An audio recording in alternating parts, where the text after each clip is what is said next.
Video में हम history class 8 का चैप्टर नंबर 2 करेंगे। इसका फर्स्ट पार्ट हम लास्ट वीडियो में कर चुके हैं। अगर आपने नहीं देखा है फर्स्ट पार्ट इस चैप्टर का, तो इसकी स्टार्टिंग आप उस वीडियो में देख सकते हैं। अब हम ये सेकंड पार्ट स्टार्ट करते हैं। क्रॉप्स फॉर यूरोप के लिए क्रॉप्स ग्रो करनी है। ब्रिटिश लोगों को ये रियलाइज़ हो गया था कि अब गांव में सिर्फ उनको रेवेन्यू ही कलेक्ट नहीं करना है, वो क्या चाहते हैं, क्रॉप्स को भी ग्रो करना चाहते हैं। क्रॉप्स की जो रिक्वायरमेंट है उसको आगे बढ़ाना चाहते हैं, क्रॉप्स को एक्सपेंड करना चाहते हैं। लेट 18th सेंचुरी में कंपनी ने क्या ट्राई किया, उन्होंने कोशिश की कि वो ओपियम और इंडिगो की कल्टीवेशन को आगे बढ़ा सके। ओपियम और इंडिगो एक टाइप की क्रॉप्स हैं जिनसे नील की खेती की जाती है। ओपियम एंड इंडिगो के फ्लावर्स होते हैं, तो इनकी कल्टीवेशन वो चाहते थे। इन सेंचुरी में half of the followed the British जो लोग थे उन्होंने फोर्स किया कल्टीवेटर्स को अलग अलग पार्ट्स में इंडिया के कि वो क्या ग्रो करें। वो बंगाल में जूट ग्रो करवाना चाहते थे, तो उन लोगों को फोर्स किया कि आप बंगाल में क्या ग्रो करो, जूट ग्रो करो। आसाम में क्या टी ग्रो करवाना चाहते थे, sugar cane in the United Provinces, जिसको अभी उत्तर प्रदेश बोला जाता है। ये उत्तर प्रदेश का पुराना नाम है यूनाइटेड प्रोविंसेस। वीट इन पंजाब में क्या चाहते थे कि वीट ग्रो हो। महाराष्ट्र एंड पंजाब में कॉटन ग्रो हो। मद्रास में क्या ग्रो होनी चाहिए, राइस। तो ये सारी उन्होंने अलग अलग टेक्निक्स अपनाई थी कि लोग इन चीज़ों को ग्रो करें इन जगह पे। अब ये कैसे होता, ब्रिटिश लोगों ने अलग अलग टाइप के वेराइटीज़ ऑफ मेथड्स अपनाए थे। अलग अलग टाइप के मेथड उन्होंने अपनाए। किस चीज़ के मेथड अपनाए कि वो कल्टीवेशन को किस तरीके से एक्सपेंड कर सकते हैं। जो क्रॉप्स की कल्टीवेशन की जाती है, जो फसलें ग्रो की जाती हैं, उगाई जाती हैं, उनको किस तरीके से और ज़्यादा बढ़ाया जाए उनकी नीड के according. Let us take a closer look. अब एक क्लोजर लुक लेते हैं स्टोरी का, किस टाइप की स्टोरी है क्रॉप्स की, कि उसकी प्रोडक्शन कैसे बढ़ाई जाए। यहाँ पे आपके सामने दो पिक्चर्स हैं। फर्स्ट जो है वो कलमकारी प्रिंट 20th सेंचुरी का है इंडिया में, एंड जो सेकंड है मॉरिसस का कॉटन प्रिंट है ये, ठीक है। एंड 19th सेंचुरी इंग्लैंड में ये हुआ था। अब ये जो प्रिंट है दोनों ही अलग अलग टाइप के प्रिंट हैं, लेकिन इन दोनों में कॉमन थिंग आपको नज़र आ रही होगी कि दोनों में ब्लू कलर का यूज़ कहीं ना कहीं हुआ है ना। यहाँ भी ब्लू कलर का यूज़ हुआ है, इसमें भी ब्लू कलर का जो बेस है इसका नीचे, उसमें भी ब्लू कलर यूज़ किया गया है। Does colours have a history, क्या कलर्स की भी हिस्ट्री होती है। फिगर 5 and 6 यहाँ पे 2 प्रिंट्स आपके सामने हैं। The images on the left, figure 5 में shows the Kalamkari print created by weavers of Andhra Pradesh in India. India में जो आंध्र प्रदेश है, जो एक स्टेट है आंध्र प्रदेश, उसके एक पर्सन ने, एक वीवर ने इसको बनाया है। And the other right is a floral cotton print. ये क्या एक फ्लोरल कॉटन प्रिंट है जो डिज़ाइन किया गया है कहाँ पे, विलियम मॉरिस ने डिज़ाइन किया है इसको। एक फेमस पोएट थे ये और आर्टिस्ट भी थे। ये 19th सेंचुरी में ब्रिटेन में इसको डिज़ाइन किया गया है। There is one thing common in दोनों में क्या चीज़ कॉमन है, 2 prints both use a rich blue colour. दोनों के अंदर क्या है, रिच ब्लू कलर है। यहाँ भी आपको ब्लू कलर है, यहाँ भी आपके पास ब्लू कलर भी है, और इसके जो बैक साइड है वो भी ब्लू कलर है। कॉमनली कॉल्ड इंडिगो, जिसको क्या बोला जाता है, Indigo. Do you know how this colour was produced. क्या आप जानते हो कि एक कलर कैसे प्रोड्यूस किए गए हैं। ब्लू जो आपको नज़र आ रहा है, ये सारे के सारे जो प्रिंट हैं ये किससे बनाए गए हैं, कौन से प्लांट से, इंडिगो प्लांट से। ये जो कलर है ब्लू वो इंडिगो प्लांट से बना है। It is likely that the blue dye use in Morris print in 19th century Britain was manufactured from indigo. ये जो मॉरिस प्रिंट ने जो प्रिंट किया था, कौन से वाला प्रिंट, ये वाला जो प्रिंट, ये किसने किया था, मॉरिस ने प्रिंट किया था 19th सेंचुरी में ब्रिटेन में। और किससे, इंडिगो से। इंडिगो का मैन्युफैक्चर कौन था, ब्रिटेन था, लेकिन उसकी कल्टीवेशन कहाँ पे होती थी, इंडिया में होती थी। कहाँ होती थी, इंडिया। यानी कि जो क्रॉप्स ग्रो करता था वो इंडिया ग्रो करता था, लेकिन मैन्युफैक्चर इसकी डाई कौन बनाता था, कलर कौन बनाता था, उसको ब्रिटेन में जाके बनता था और वहीं पे इसकी डाई की जाती थी। For India was the biggest supplier of indigo. अब इंडिया का जो बिगेस्ट सप्लायर था, यानी कि इंडिया जहाँ पे सबसे ज़्यादा सप्लाई करती थी इंडिगो की वर्ल्ड में, कहाँ पे, ब्रिटेन में करती थी। और उस टाइम पे इंडिया सबसे बड़ा सप्लायर रहा है पूरे वर्ल्ड में। Why the demand for Indian Indigo. अब इंडियन इंडिगो की डिमांड इतनी ज़्यादा क्यों थी, तो नॉर्मली मैं पहले आपको बता देती हूँ। इंडियन इंडिगो की डिमांड इतनी ज़्यादा इसलिए थी क्योंकि इसका कलर बहुत अच्छा था, बहुत रिच था और बिल्कुल ब्राइट कलर था।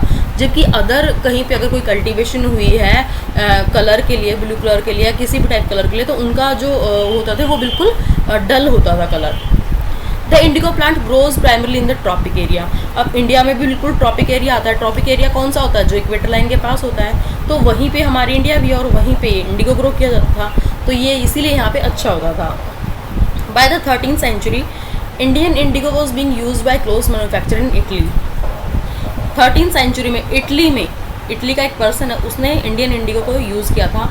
फ्रांस एंड ब्रिटेन की डाई भी की गई है। हाउएवर अब कैसे सिर्फ छोटी सी अमाउंट, मतलब बहुत कम मात्रा में इंडियन इंडिगो यूरोप में पहुंचा और वहाँ पे उसकी बहुत ज़्यादा प्राइसेस हाई रहे। मतलब इंडिया में बहुत कम ग्रो किया जाता था, पहले बहुत कम लोग ग्रो करते थे इंडिगो को। इंडिगो की कल्टीवेशन बहुत कम होती थी, लेकिन इंडिगो की कल्टीवेशन होने के बाद जब ये यूरोपियन मार्केट में पहुंचा, उस टाइम पे हालांकि बहुत कम था, लेकिन इसकी वैल्यू बहुत ज़्यादा थी, इसके प्राइसेस बहुत हाई थे। यूरोपियन क्लॉथ मार्केट में ये बहुत ज़्यादा छा गया था। उसके बाद अब वो चाहते थे कि इसको ज़्यादा से ज़्यादा ग्रो करें। European cloth manufacture therefore had to depend on another plant. अब क्योंकि इंडिया से बहुत कम आता था, इसलिए वो दूसरे टाइप के प्लांट पे भी डिपेंड होते थे। कौन सा प्लांट होता था? वो वाइट। कौन सा? वाइट, जो कि पहले हमारे यहाँ तो इंडिगो है, ये उनके यहाँ पे वाइट पाया जाता है to make violet and blue dyes. Woad से वो 2 टाइप के कलर बनाते हैं, violet and blue.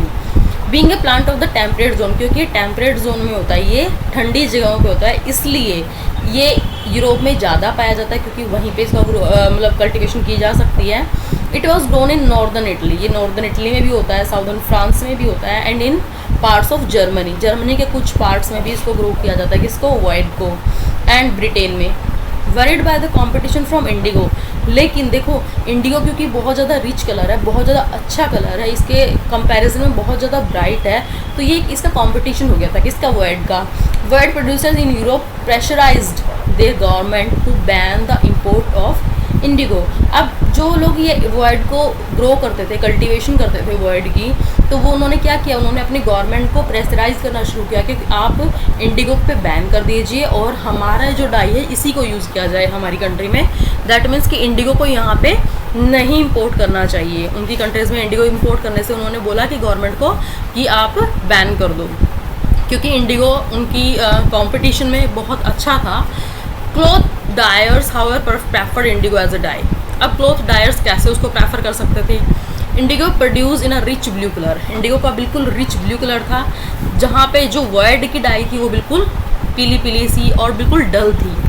17th century में यूरोपियन क्लोथ्स जो थे वो producers persuaded their government to relax the ban on indigo import. अब जो यूरोपियन क्लोथ्स प्रोड्यूसर थे, यानी कि जो उस टाइम पे यूरोप के जो लोग थे जो डाई करते थे, अब उन्होंने क्या किया? उन्होंने गवर्नमेंट को बोला कि आपने जो इंडिगो इम्पोर्ट पे जो आपने बैन लगाया है, जो आपने इंडिगो को बंद कर दिया है, आप उसको फिर से रिलैक्सेशन दे दीजिए या फिर आप फिर से इम्पोर्ट करना स्टार्ट करवा दीजिए, क्योंकि वो कलर बहुत अच्छा है।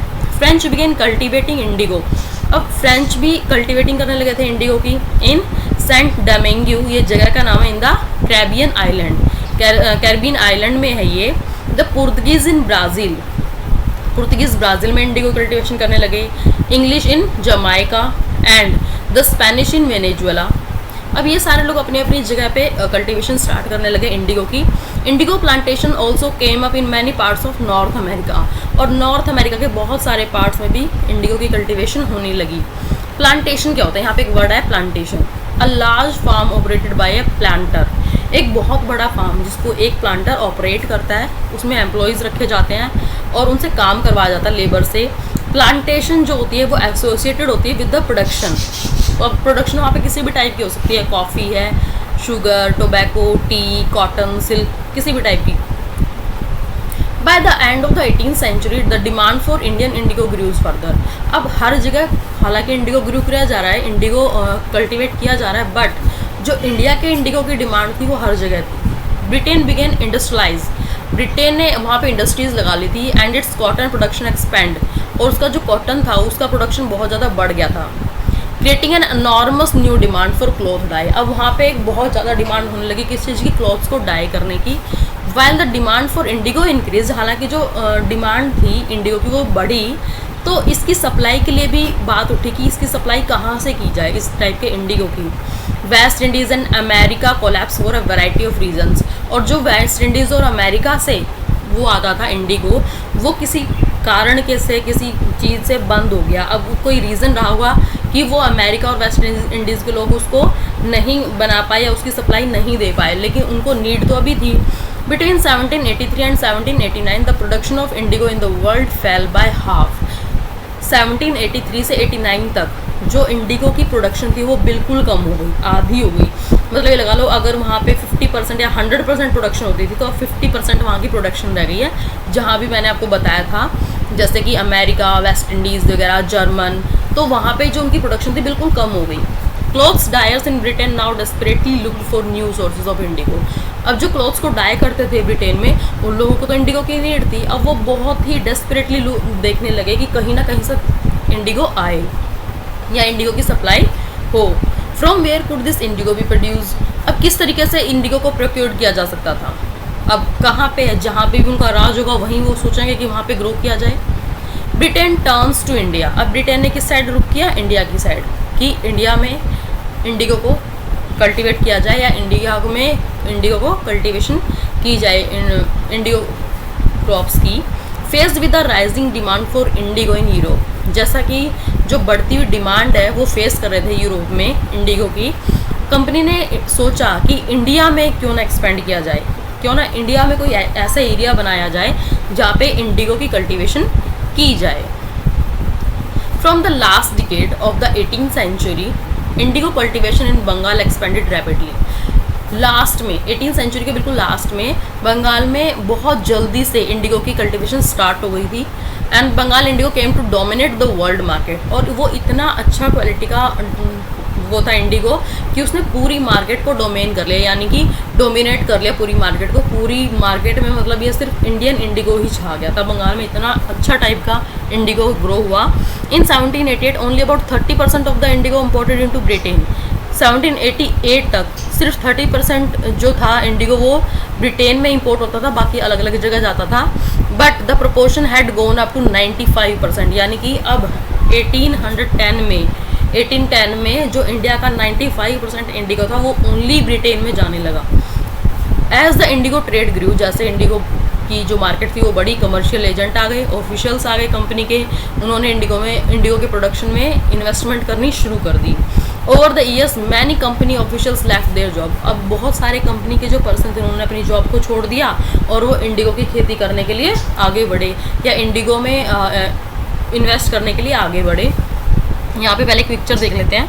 यहाँ पे एक आपको डायग्राम दिखाया गया है। यहाँ पे क्या है, स्लेव्स का रिवॉल्ट हो रहा है एंड सेंट डोमिंगो अगस्त 1791 को ये हुआ है।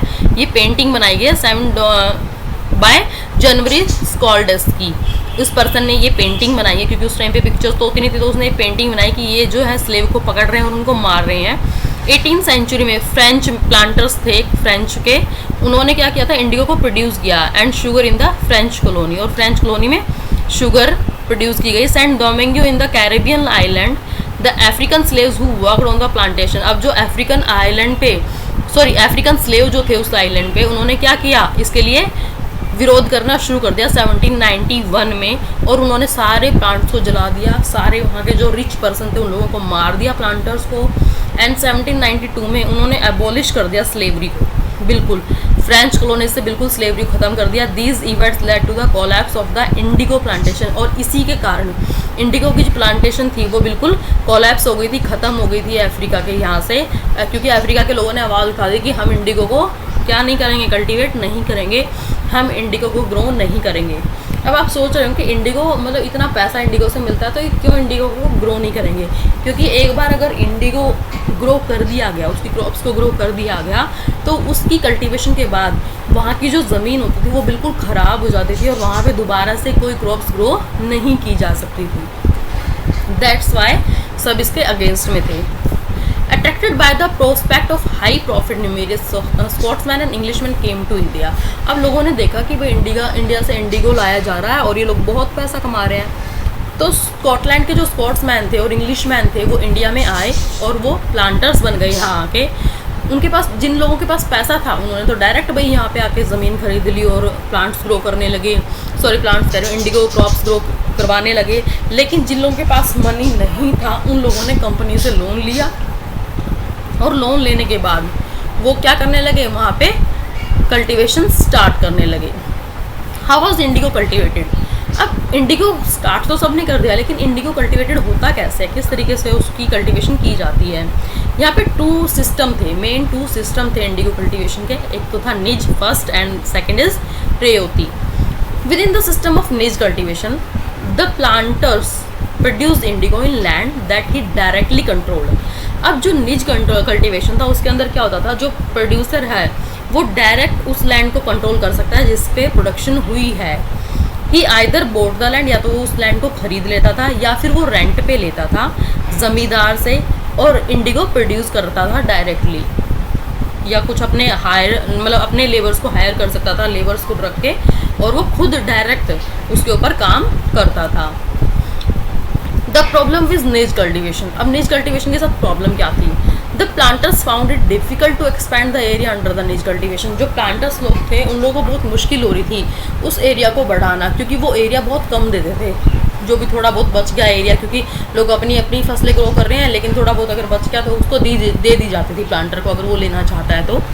और इंडिगो को आज अगर कल्टिवेटेड करना है तो उसको बिल्कुल फर्टाइल लैंड चाहिए थी, ऐसी वैसी लैंड नहीं चाहिए, उसको बिल्कुल फर्टाइल लैंड चाहिए। And these were all already densely populated. और जो फर्टाइल लैंड होती थी वो उस पर पहले से पॉपुलेटेड होती थी, वहाँ पे पहले से लोग होते थे और वो अपनी जो क्रॉप्स हैं उनको ग्रो करते थे। कुछ प्लॉट्स थे, स्मॉल प्लॉट्स जो इधर उधर होते थे, वहाँ पे लैंडस्केप पे सिर्फ वही उनको मिले। Planters needed large area. अब जो प्लांटर्स थे उनको बड़ा एरिया चाहिए था, उनको मिला क्या है, सिर्फ स्मॉल प्लॉट्स मिले हैं। In compact block to cultivation indigo in plantation. अब इसके कुछ दिक्कत आने लगी उनको कि वो इंडिगो कल्टिवेशन नहीं कर पा रहे थे। Where could they get such land from? अब उनको ऐसी लैंड कहाँ से मिलेगी? उन्होंने क्या किया, एक लीज पे अटैम्प्ट करना शुरू कर दिया कि वो किसी ज़मीन को, किसी लैंड को इंडिगो फैक्ट्री के लिए लीज पे ले लें और वहाँ के जो पीजेंट्स हैं उनको वहाँ से हटा दिया जाए या निकाल दिया जाए। लेकिन अब हटा तो दोगे, अगर किसी को उसके घर से हटाओगे तो उसको दिक्कत होगी ना, और वो आपके साथ भी झगड़ा करेगा, तो सेम। लेकिन इस तरीके से क्या होता है, कन्फ्लिक्ट होता था, उनके सामने टेंशन आती थी। अब ये तो है नहीं कि डायरेक्ट आप उनको हटाओगे वो हट जाएगा, कोई भी पर्सन नहीं हटेगा। तो उनको अगर उनकी जगह से हटाना है तो वो टेंशन क्रिएट करते थे, कन्फ्लिक्ट क्रिएट करते थे। Nor was labour easy to mobilise.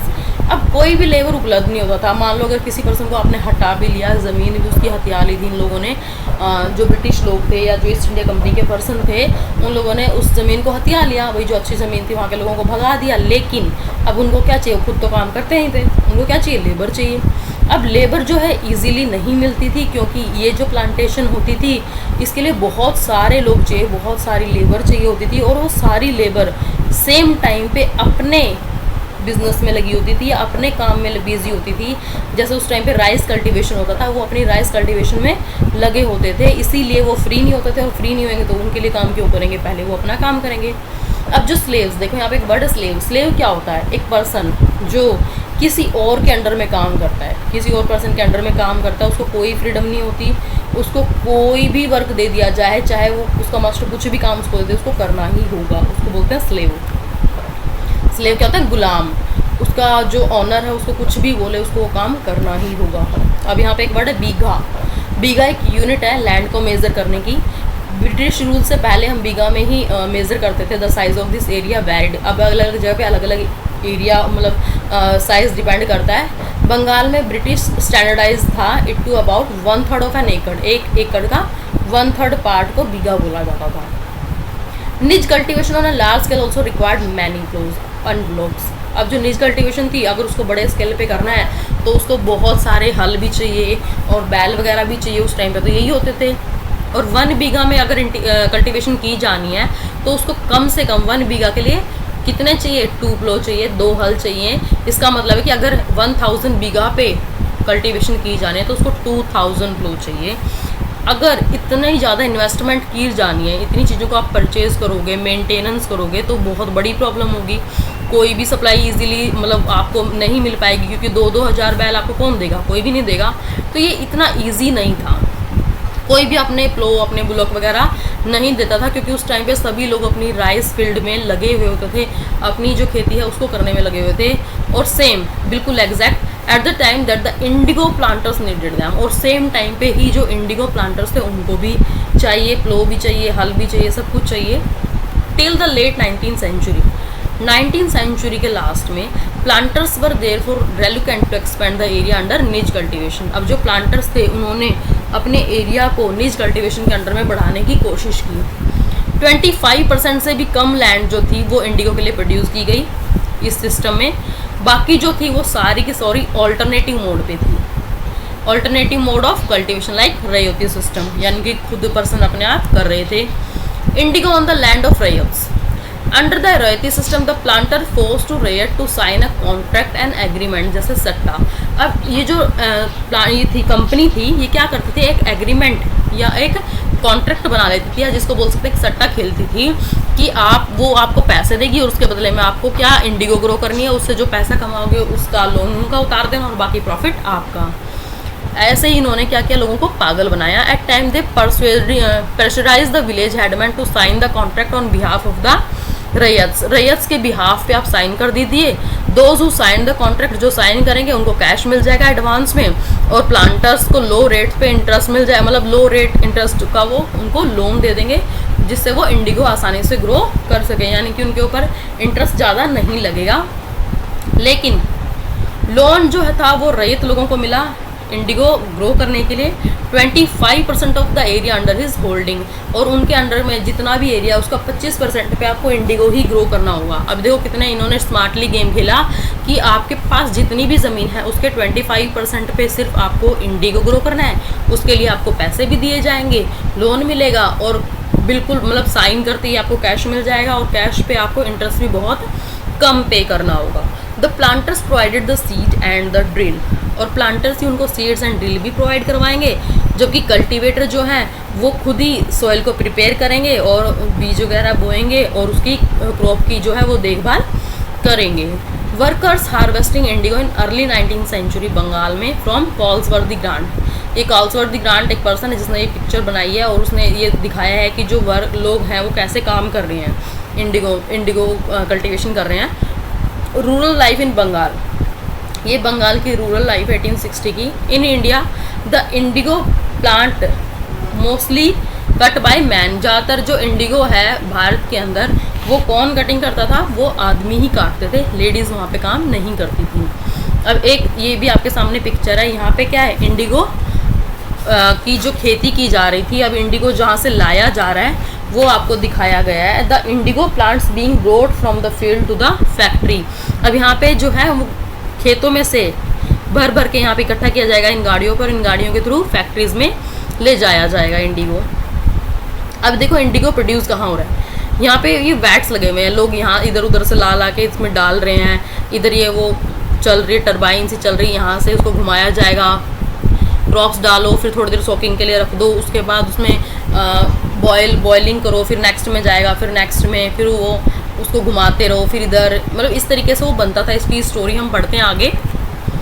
Indigo villages were usually around Indigo factories, जो इंडिगो के गांव थे वो सारे के सारे इंडिगो फैक्ट्री के आसपास ही होते थे, प्लांटर्स के, वो वहीं पे हार्वेस्ट करते थे और वहीं पे वैट्स में ले जाके इंडिगो फैक्ट्रीज में उनको डाल देते थे।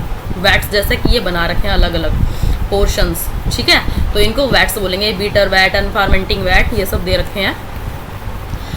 3 और 4 vats were needed to manufacture dye, अब 3 से 4 वैट इनको चाहिए थे। फर्स्ट में क्या करते थे, सेपरेटली सब फंक्शन करते थे, अलग अलग वैट में अलग अलग टाइप का फंक्शन चलता था। फर्स्ट में पहले उनको डाल देते थे इंडिगो प्लांट को, फिर उसको सोकिंग के लिए गर्म पानी में रख देते थे, उसके बाद वो सोक हो जाने के बाद उसको फर्मेंटेशन के लिए छोड़ दिया जाता था। कुछ घंटे बाद जब प्लांट फर्म्ड हो जाते थे तो उनको अंदर लिक्विड को क्या किया जाता था, बॉयल किया जाता था, उबाला जाता था, और इतना उबाला जाता था कि उसके अंदर से बबल आए। उसके बाद जो उसके अंदर थोड़ी देर रख दिया जाता, ठंडा होने के बाद उसके अंदर से जो रोटन लीव्स हैं, जो लीव्स बच गई हैं, उनको बाहर निकाल दिया जाता था, लिक्विड से ड्रेन कर दिया जाता था लिक्विड को नेक्स्ट वैट में, और उसके बाद उसको रेस्ट होने के लिए छोड़ देते थे सेकंड वैट में, और उसको फिर पीटा जाता था, बीट किया जाता था। The solution was continuously stirred, और उसको कॉन्टिन्यू हिलाया जाता था, कॉन्टिन्यूस को बीट किया जाता था एक पैडल से, जैसे इस पर्सन के हाथ में पैडल है इससे। जब लिक्विड बिल्कुल ग्रेजुअली ग्रीन होकर उसके बाद ब्लू कलर में चेंज हो जाता था, तब उसके अंदर लाइम वाटर ऐड किया जाता था वैट में, and gradually the indigo separate out in flakes, और उसके बाद उसमें जब लाइम वाटर ऐड करते थे तो उसके अंदर से फ्लेक्स में इंडिगो बिल्कुल अलग हो जाता था, एक बिल्कुल मड सा, जैसे मिट्टी बिल्कुल कीचड़ में मड हो जाता है ना, मडी मिट्टी, उस तरीके से मडी सा हो जाता था सेडिमेंट। एंड उसके बाद उसको नेक्स्ट बॉटम में रह जाता था वेट में, और उसके ऊपर का जो क्लियर पानी होता था उसको बाहर निकाल देते थे, और जो वो मडी है उसको नेक्स्ट वेट में डाल दिया जाता था। The liquid was drain, liquid को ड्रेन कर दिया जाता था।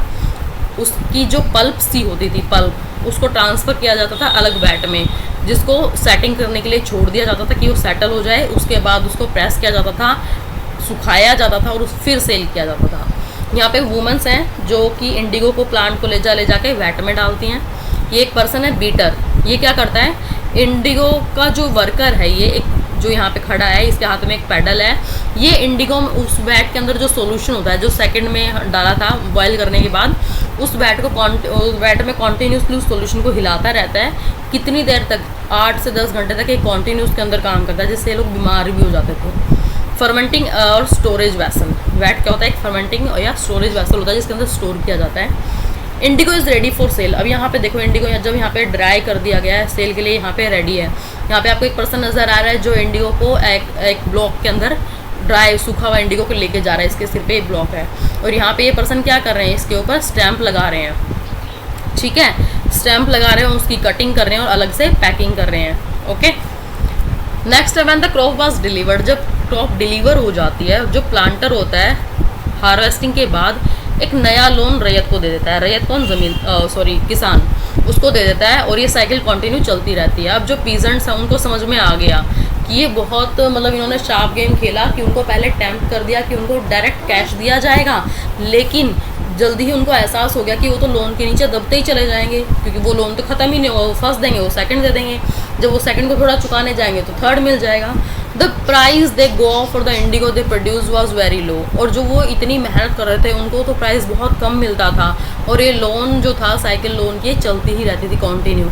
और पहले इनको क्या बोला गया था कि आपको कैश दे दिया जाएगा, जैसे इंडिगो ग्रो होगा आप दे देना और आपके पैसे क्लियर हो जाएंगे, क्योंकि उनको पता था इंडिगो ज़्यादा पैसे में बिकेगा, लेकिन वो ज़्यादा में उसको खरीदते नहीं थे, वहाँ से उनको बहुत कम प्राइजेस दिए जाते थे। There were other problems too, अब कुछ और प्रॉब्लम भी थी। प्लांटर्स जो थे वो चाहते थे कि इंडिगो को कौन सी सॉइल में कल्टीवेट किया जाए जो बहुत अच्छी सॉइल हो, जिस पे पीजेंट अपनी कल्टीवेशन करते हैं, अपनी राइस की या अपने जो भी मनपसंद क्रॉप्स हैं उनकी कल्टीवेशन करते हैं, वहाँ पे इंडिगो ग्रो किया जाए।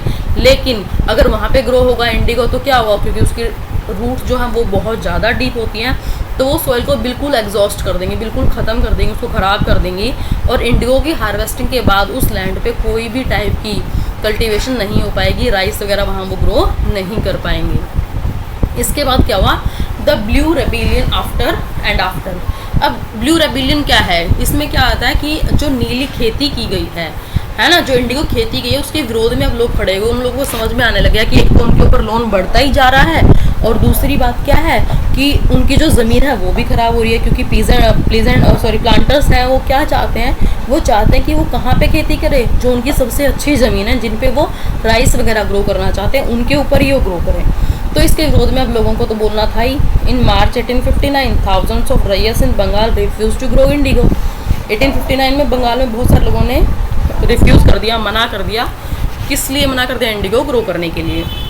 अब जो ये विरोध था इनका, ये बहुत ज़्यादा फैल गया, रैयत लोगों ने मना कर दिया, उनको रेंट वगैरह पे कर रहे थे जो प्लांटर्स, उनको पीट दिया गया, उनके ऊपर अटैक किया गया, फैक्ट्रीज़ पर अटैक किया गया, इसे तलवारों से, या उनके हाथ में जो भी आता, बोज, एरोज, वुमन के हाथ में जो भी कोट, पैन, किचन इम्प्लीमेंट्स कुछ भी आता, वो उससे उनकी फाइटिंग करने लगे थे, और वो वर्क करने से बिल्कुल मना कर रहे थे प्लांटर्स को। उन्होंने सोशली बाइकआउट कर दिया था कि वो किसी भी तरीके का कोई भी इंडिगो ग्रो नहीं करेंगे।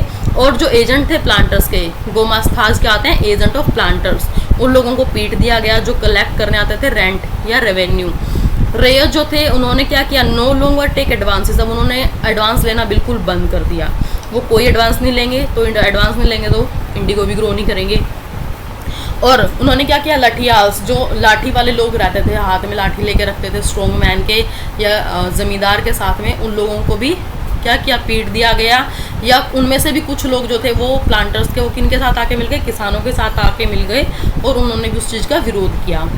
अब इंडिगो की जो पीजेंट्स थे, जो किसान थे, जो इंडिगो ग्रो करते थे, उन्होंने ऐसा क्यों किया, क्यों इतने लंबे समय तक वो चुप रहे, या वो पहले क्यों नहीं बोले, what give them the power, अब किसने इसको power the? Clearly the Indigo system was intensely oppressive, क्योंकि जो इंडिगो सिस्टम था वो अच्छा नहीं था, बिल्कुल ऑपरेसिव था, बिल्कुल बेकार था।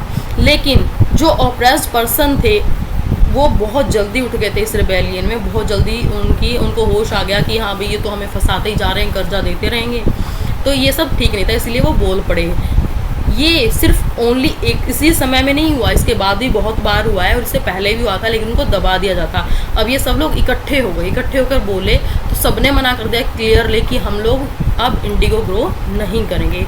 जब ये इंडिगो ग्रो करते थे उस टाइम पे एक ये विलेज है सोंग, एक ये गाना है जो उस गांव में गाया जाता था, in moment of struggle people, जब लोग स्ट्रगल करते थे उस टाइम पे, तो एक गाना गाते थे जो उनको इंस्पायर करता था और उनको इकट्ठा कर देता था। ये जो सॉन्ग है ये अक्सर उनकी फीलिंग्स होती थी इंडिगो रिबेलियंस की, या जो इंडिगो का विरोध करते थे उन लोगों की, जो अक्सर गाँव में सुनी जाती थी बंगाल में। अब ये जो सॉन्ग है ये स्टार्ट होता है, ये स्टार्ट कहाँ से होता है? ये स्टार्ट होता है कि द लॉन्ग लेथीज yielding by the planter of Mollahati now lay in cluster. अब हम लोग किसी भी टाइप की कोई भी चीज़ को ग्रो नहीं करेंगे। द बब्स ऑफ कैलकटा, जो कलकत्ता के लोग हैं, and to have sell down and to see the great fight, अब वो लड़ने के लिए बिल्कुल तैयार हैं। This time the raiyati are all ready, इस टाइम जो रैयत हैं ये सारे के सारे तैयार हैं, किसान जो सारे के सारे तैयार हैं। अब वो लोग पिटने के लिए या चुप नहीं रहेंगे, बहुत लंबे समय तक वो अपनी लाइफ नहीं देंगे विदाउट फाइटिंग। अब वो फाइट करेंगे किन से? लठियावाल से या लाठी वालों से, जो लाठी वाले पर्सन थे उन लोगों से वो लड़ेंगे, लेकिन चुपचाप अपनी जान नहीं देंगे। 1859 में इंडिगो रैयत जो थे उनको महसूस हुआ कि वो सपोर्ट कर रहे थे किसका? Local zamindar and village headman in the their rebellion against the planter. अब जो रैयत के साथ साथ ज़मींदार, विलेज के जो हेडमैन थे या प्लांटर थे, वो भी उनका साथ देने लगे। मैंने विलेज हेडमैन जो थे उनको फोर्स किया गया साइन कॉन्ट्रैक्ट पे साइन करने के लिए, मोबिलाइज किया जाता था।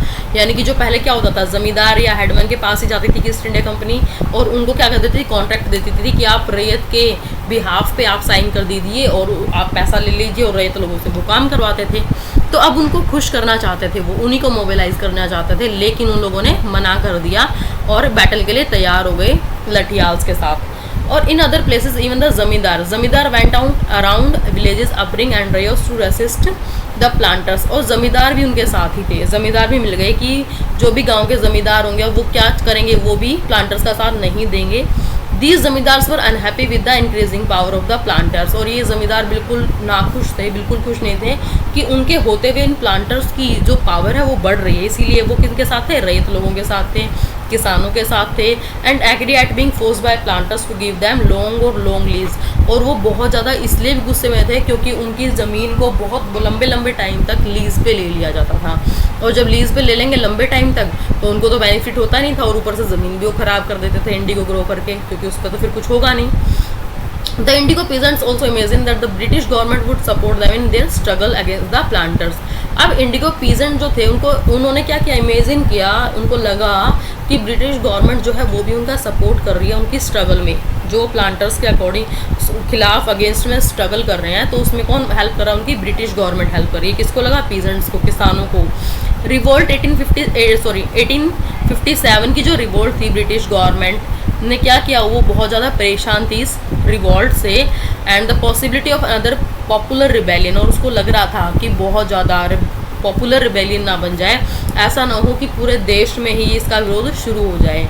व्हेन द न्यूज़ स्प्रेड, जब जैसे ही न्यूज़ बढ़ी, simmering revolt in the Indigo district तक जब वो पहुंची, तो लेफ्टिनेंट थे गवर्नर, उन्होंने वहाँ पे घूमा या वहाँ पे घूमने आए, देखने आए सर्दियों में 1859 में, उन्होंने देखा कि जो गवर्नमेंट है वो सिंपथी दे रही है, किसको दे रही है? फॉर देयर प्लाइट, उनकी प्लाइट के लिए। When in Barasat the magistrate Ashley Eden issued a notice, जब एक बरसात में एशले एडन ने एक नोटिस जारी किया या नोटिस दिया दैट जो रेयोस थे would not be compelled to accept indigo contracts, की उनको कोई ज़बरदस्ती नहीं है कि वो कॉन्ट्रैक्ट को एक्सेप्ट करें ही, अगर वो चाहते हैं तो वो कॉन्ट्रैक्ट को एक्सेप्ट करें, अदरवाइज़ कोई ज़बरदस्ती नहीं है।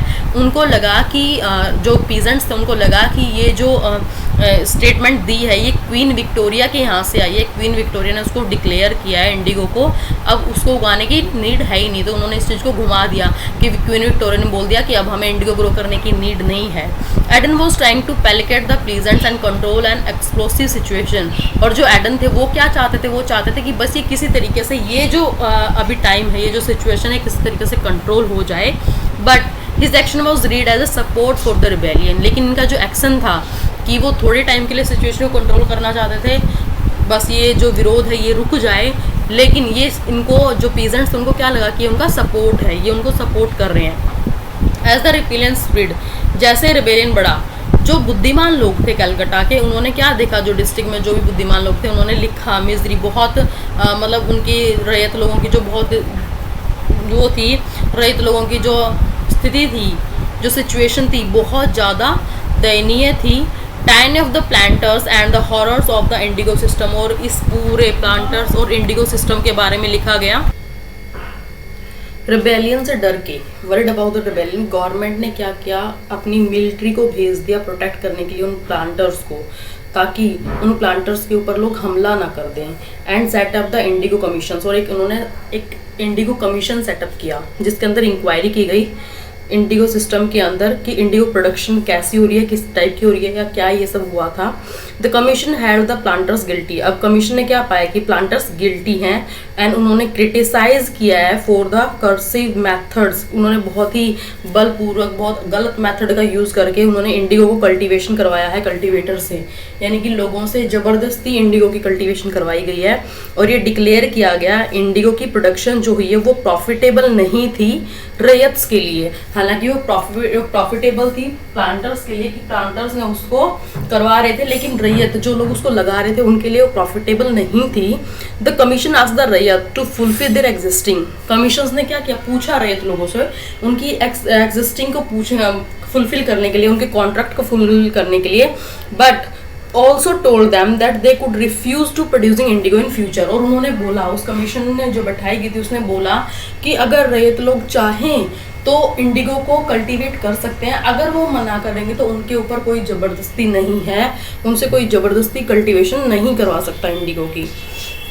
अब इसके सामने एक आपको सोर्स दे रखा है, I would rather beg than sow indigo, मैं भीख मांग लूँगा लेकिन इंडिगो ग्रो नहीं करूँगा। यहाँ पे हाजी मुल्ला एक इंडिगो कल्टीवेटर है ये बंदा, और ये चांदपुर से है, ये थाना हार्दी पर्सन है एक, उसने क्या किया, इंटरव्यू लिया है इनका किसका, हाजी मुल्ला का। उन्हें पूछा गया है उस कमीशन के तहत कब, ट्यूसडे 5 जून 1860 को, और उन्होंने कुछ क्वेश्चंस पूछे हैं। जैसे फर्स्ट क्वेश्चन है, WH Seton Karr president of the indigo commission, उन्होंने पूछा are you now willing to sow indigo, क्या आप अभी भी इंडिगो ग्रो करोगे, अगर नहीं तो आप किन शर्तों पर मान जाओगे। हाजी मुल्ला ने बोला है मैं कभी भी इंडिगो ग्रो नहीं करूँगा, एंड मुझे नहीं पता कि ऐसी कोई शर्त है या ऐसी कोई टर्म होगी जिससे मैं सेटिस्फाई हो सकता हूँ। नेक्स्ट है mister Sale, would you not be willing to sow at a rupee a bundle, अगर आपको एक बंडल के बदले 1 रुपया दिया जाए क्या तब भी आप इंडिगो को ग्रो नहीं करोगे। तो हाजी मुल्ला ने बोला है कि नहीं, मैं कभी उसको ग्रो नहीं करूँगा इंडिगो को, मैं अदर कंट्री में जाकर भीख मांग लूँगा लेकिन मैं कभी भी इंडिगो ग्रो नहीं करूँगा। मतलब इंडिगो से इन लोगों को इतनी प्रॉब्लम हो गई थी क्योंकि उसके ऊपर बहुत ज़्यादा मेहनत करनी पड़ती थी, इनकी ज़मीन भी ख़राब हो जाती थी, इनको पैसे भी नहीं मिलते थे, और बाकी क्रॉप्स के कंपैरिजन में अगर देखा जाए तो इंडिगो के अंदर इनकी जो लेबर वर्क है, इनको जो मेहनत करनी पड़ती थी वो डबल ट्रिपल थी। एक्टिविटी है अब यहाँ पे, imagine you are a witness, suppose करो यू आप विटनेस हो, एविडेंस हो इंडिगो से before evidence before the indigo commission, WH section, वो आपसे पूछते हैं on what condition will ryot grow indigo, कि किस कंडीशन पे रैयत लोगों को इंडिगो ग्रो करेंगे, what will your answer be, तो आपका आंसर क्या होगा। मतलब कि अगर आप एविडेंस हो, आपने सब कुछ देखा हो और आप जानते हो, तो अगर कोई पर्सन आपसे पूछता है क्या वो दोबारा से इंडिगो ग्रो करेंगे और किस शर्त पे करेंगे, तो आप क्या आंसर कर सकते हो। आपने जो ये चैप्टर रीड आउट किया है इसके अंदर से, तो आप बता सकते हैं कि इंडिगो से क्या क्या प्रॉब्लम हो सकती है और वो ग्रो नहीं करेंगे, क्योंकि वो तो लोन में, वो तो कर्ज में डूबे जा रहे थे, उनको तो प्रॉफिट था ही नहीं। प्रॉफिट किनको था, प्लांटर्स को प्रॉफिट था बजाय कि रैयत्स के। Next after the revolt, revolt के बाद इंडिगो प्रोडक्शन जो है बंगाल में वो बिल्कुल कोलैप्स हो गया, बिल्कुल ख़त्म हो गया। लेकिन जो प्लांटर्स थे वो क्या हुआ, वो बंद नहीं करा, क्योंकि उनको तो बहुत ज़्यादा प्रॉफिट हो रहा था इंडिगो से, तो वो बंद कैसे कर सकते थे। अब उन्होंने क्या कर लिया, अपना जो वर्क है उसको शिफ्ट कर लिया, कहाँ पे, बिहार में। ठीक है, अब वो बंगाल से कहाँ चले गए, बिहार में, with the discovery of synthetic dies. किसकी डिस्कवरी में, कि सिंथेटिक डाई बनाई जाए, क्या बनाई जाए, इंडिगो की जगह पे क्या बनाया जाए, सिंथेटिक डाई बनाई जाए। उसके लिए वो कहाँ चले गए, बिहार, बंगाल से। In the late 18th century their business was severely affected. उनका जो बिजनेस है वो सीवरली बहुत ज़्यादा इफेक्ट हुआ, but they manage to expand production. लेकिन उन्होंने मैनेज कर लिया कि उसकी प्रोडक्शन को कैसे बढ़ा जाए, किस चीज़ की, सिंथेटिक डाइज की प्रोडक्शन को किस तरीके से एक्सपेंड किया जाए।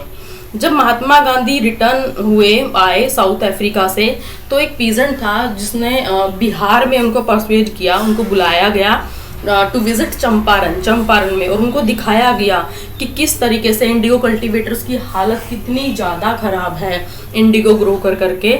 महात्मा गांधी ने विजिट किया था 1917 में, the beginning of the Champaran. उस टाइम पे क्या थी, चंपारण की बिगिनिंग थी, चंपारण मूवमेंट की। किस चीज़ के खिलाफ थी, इंडिगो प्लांटर्स के खिलाफ। इंडिगो प्लांटर्स जो थे वो क्या करते थे, इंडिगो ग्रो करवाते थे, है ना, और जो ग्रो करने वाले पर्सन है उन लोगों को कोई बेनिफिट नहीं होता था, सारा बेनिफिट किसको होता था, प्लांटर्स को होता था। इसलिए लोगों ने उसको कल्टीवेशन करने से मना कर दिया, कल्टीवेट करने से मना कर दिया कि हम इंडिगो की क्रॉप्स को कल्टीवेट नहीं करेंगे। उससे उनकी ज़मीन भी खराब हो रही थी, उनको पैसा भी नहीं मिल रहा था, और वो खुद भी कर्ज में डूबते जा रहे थे। तो उसके खिलाफ बंगाल से तो उनको निकाल दिया गया, कोलैप्स कर दिया गया। लेकिन बिहार में भी अब चंपारण मूवमेंट स्टार्ट हो गया था इंडिगो के खिलाफ। अब आपको दे रखा है एक एल्सवेयर, इसके अंदर Indigo making in the West Indies. क्या दे रखा है, Indigo making in the West Indies, की वेस्ट इंडीज में इंडिगो कैसे बनाते हैं। अर्ली 18th सेंचुरी में एक फ्रेंच मिशनरी थे, जीएन बैप्टिस्ट, उन्होंने ट्रैवल किया था कैरिबियन आइलैंड पे, और उन्होंने कुछ लिखा है इसके बारे में, पब्लिश किया है। एक इमेज भी दिखाई गई है यहाँ पे कि कुछ लोग यहाँ देखो वर्क कर रहे हैं, काम कर रहे हैं, और कुछ लोग, और एक पर्सन इनको देख रहा है ध्यान से कि कैसे काम कर रहे हैं एक स्टेज पे, कि फ्रेंच के जो स्लेव्स हैं, स्लेव्स कौन होते हैं, गुलाम, वो किस तरीके से प्लांटेशंस कर रहे हैं, किस तरीके से इंडिगो ग्रो कर रहे हैं। यहाँ पे आप देख सकते हो जो स्लेव्स हैं वो काम कर रहे हैं, और जो प्लांटर्स है वो पर्सन खड़ा होकर देख रहा है। Indigo plants into the settler vat on the left side में क्या कर रहे हैं, वो इंडिगो के वैट जो हैं वो लगाए जा रहे हैं। ठीक है, is churning and the liquid with mechanical churner in a vat second from right. और राइट में क्या दिखा रखा है, एक मैकेनिकल चर्नर है, दो पर्सन जो है, दो वर्कर जो है वो काम कर रहे हैं, कैरिंग द इंडिगो पल्प, वो इंडिगो पल्प को लेके जा रहे हैं, hang up in a bag to be dried, उनको सुखाने के लिए, है ना। देखो यहाँ पे लेके जा रहे हैं, दो पर्सन यहाँ काम कर रहे हैं, एक पर्सन ये वैट के अंदर काम कर रहे हैं और उसको सुखा रहे हैं, है ना, और ये पर्सन लेके जा रहे हैं उसको, जब वो कंप्लीट हो जाता है तो उसको सुखाने के लिए लेके जा रहे हैं। In the foreground 2 other are mixing the indigo. और पीछे अगर देखो तो 2 पर्सन जो है वो इंडिगो को मिक्स कर रहे हैं, pulp to be put into मर्ल्स में मिलाने के लिए, कि उसका पल्प बना दिया जाए। Planter is at the centre, और जो प्लांटर है, जो पर्सन है वो सेंटर में खड़ा हुआ है पिक्चर में, और वो क्या कर रहा है, सुपरविजन कर रहा है इन स्लेव्स की, कि वो किस तरीके से काम कर रहे हैं, है ना, कि वो कैसे काम कर रहे हैं, क्या वो सही काम कर रहे हैं या वो सही से काम नहीं कर रहे, तो उनको देख रहा है। अगर कोई खाली बैठ जाता तो उनको बोलता है कि आप उठ के काम करो, है ना। Thanks for watching my video. Please do like, comment, share, and if you haven't subscribed, please subscribe this video. हमने इस वीडियो में 3rd chapter SST history class 8 के चैप्टर कंप्लीट हो चुका है, 3rd चैप्टर। अब नेक्स्ट वीडियो में हम इस चैप्टर की बैक एक्सरसाइज अटेम्प्ट करेंगे। Thank you.